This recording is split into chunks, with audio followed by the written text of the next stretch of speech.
Unchained has returned in one of the oopsie-daisy pulling the rug out YCSs that I've seen in a while. Make sure you guys smash the crap out of that subscribe button so you guys don't miss out on more awesome content. Your top 32 out of YCS Richmond tells a story as if we've never left the last set here. As we see, Unchained had 8 representatives in the top 32, which is kind of crazy to me that they had the highest seeding here out of the event. And then we had 5 Tier directly behind it. To be honest with you, I'm not that surprised. I mean, Tier has been holding on for, you know, the love of the metagame. Now, I see that we also had only 13% Rescue Ace, so that's 4 Rescue Ace converting on over into Top Cut here. Huh. What happened? What happened to Rescue Ace being the dominating deck? I do think that Rescue Ace does detour a lot of players from playing the game, and that's kind of something to be very afraid of. But that's a very scary conversion rate.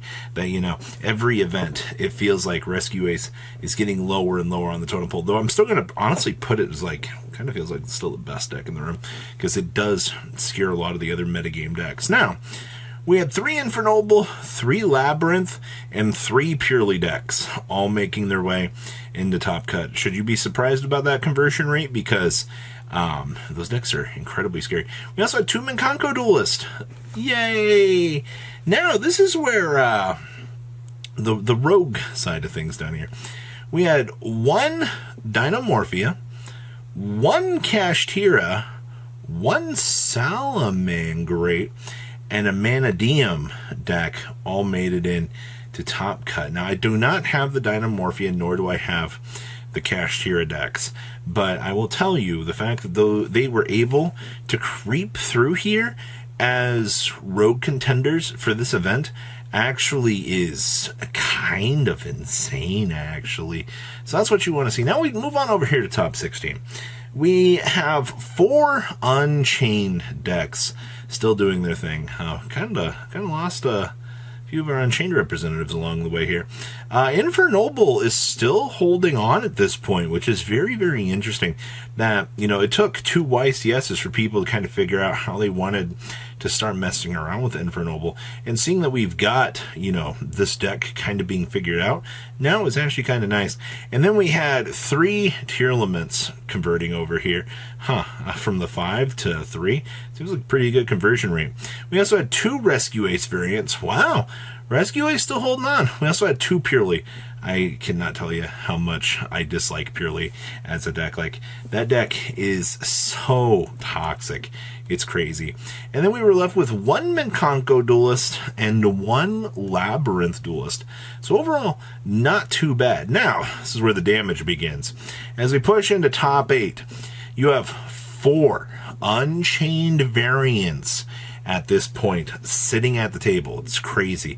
And then you have Infernoble, you have Tier Laments, 1 Rescue Ace, and 1 Purely. So we're back to Dune format here, where the challengers are trying to counteract the meta and figure out the best approach to things.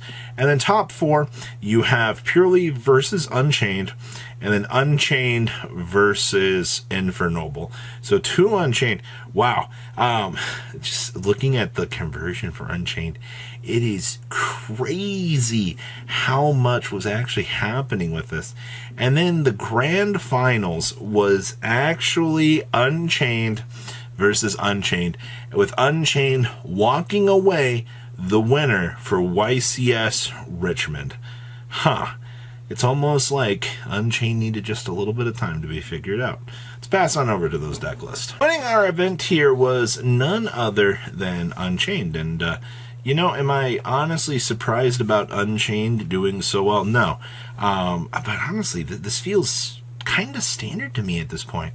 You know, you do see the fact that we have the dark contracts to still search for King Requiem. That's pretty standard stuff. And then, of course, you do see the mistaken arrest down here, as per usual. Like, these are typically the things that help keep this deck rolling and keeping, the effectiveness of it going. Of course, I mean, Virgina. I see that we are playing Nibiru, so it is kind of nice to see that the big space rock has returned back into being a metagame contender yet again. Outside of that, there really isn't a lot that this deck is doing that feels unique per se, because Unchained has felt kind of figured out for a little while. It's always going to be the tech choices that help this deck do its thing. Now, we have our other Unchained list. Now, the most interesting thing about this is, where's the DDD package? Where's the Dark Contract gates? They're not playing it. Which is kind of an interesting little call for the meta. So many people have, gone, hey, you need to play this. It's the most innovative way. I think this is the biggest innovation towards Unchained in quite some time, because you're gutting out those DDD cards and making it so that your deck might not necessarily feel the most consistent across the board, but that little extra oomph actually can help you out a lot. Of course, still playing most of the standardized stuff in here. 40 cards is also going to feel a lot more optimized. And of course, I see hello, Druis and friends. Not really much to kind of discuss, but 2 Unchained decks making it to the finals. I'm genuinely impressed about that. Next up here, we had Infernoble, piloted by Pack, and I know a lot of people are extremely happy to see Infernoble doing well. 44 cards. Honestly, the person I figured that was going to get a lot more success with this was probably Jabril, for how much they played the deck. Now, one of the craziest things down here that I think people are going to find a little bit weird is really the Purely Leap. It's because of this right here. All right, honestly, the thing that gives Purely such a huge advantage, and honestly, it makes the deck what it is this, all right? Like, you have to make sure that matchup does not go out of control for you, because the minute it does, you are going to, this deck can't do anything about it. So you're playing this as a curb stomp to it. I also see that we are citing the Rise Heart down here, so a little bit extra support for Dempsey. Outside of that, I like this list. It's really cool to see, the interesting little sauce choices that you can come up with for Infernoble. Next up here, we have some Purely.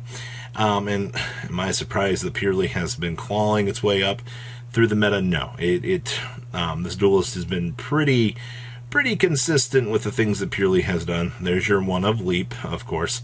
The interesting things down here in the side deck, though, I see that we are playing Shifter, so we are able to kind of turn off if the opponent's trying to do anything.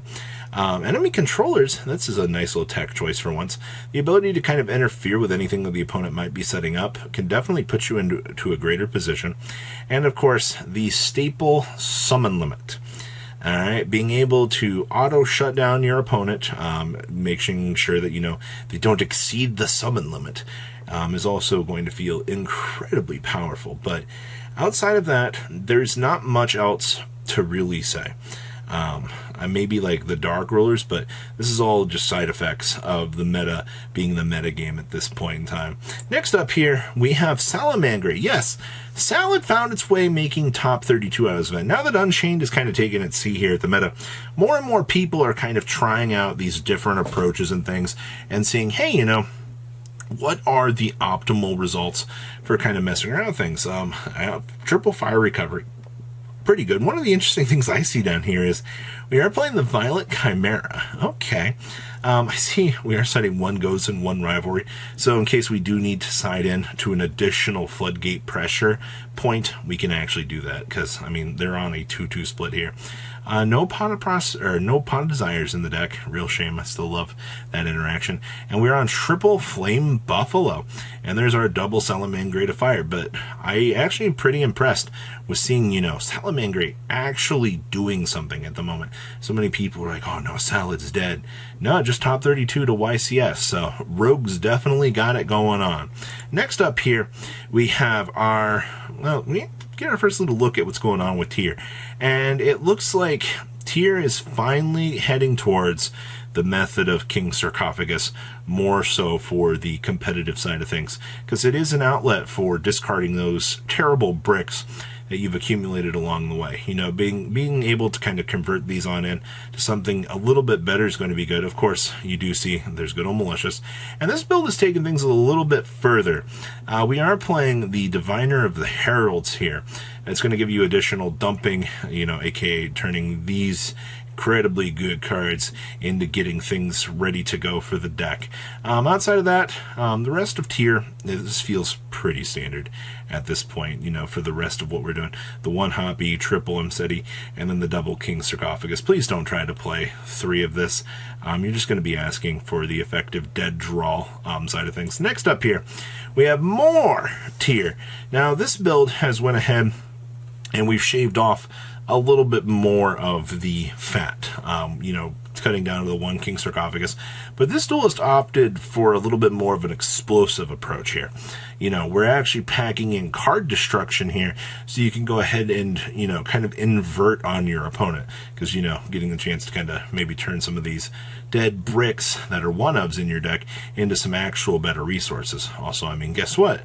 My tier monster was just now sent to the graveyard by a card effect. So now we can go ahead and kind of start setting up some of the more crazy BS that tier is known for. It's kind of crazy to me that one of now, it's not like Dark World's a scary deck in the meta, so unless, you know, you're playing the first round of Swish, your opponent brought Dark World and you activate card destruction, that'd be the only real time that you're probably going to have a massive, terrible outing, but that's just part of the variance of the game of Yu-Gi-Oh! And our last list we actually have for you here is a Minkanko deck, sporting off Ken and Gen. You know, these cards have not had like a super crazy metagame approach, but this does kind of play similarly to what we were seeing out of Bolivia's YCS. We are seeing the Minkanko package here doing its thing. The Sinful Spoils, good stuff here. And then good old Gen and Ken with the thrust and the BS here to laugh at your opponent. And then, of course, hi, little Acid Golem with Geonator Transverser. We have some cute little win cons available in the game right now. Probably some things that we really shouldn't be seeing in terms of the competitive value, because Acid Golem locking your opponent is pretty dangerous. So what do you guys think about the breakdown here for the YCS? Please leave a comment down below what you guys think, and I'll see your beautiful faces back here later today, guys. Patrons, thank you.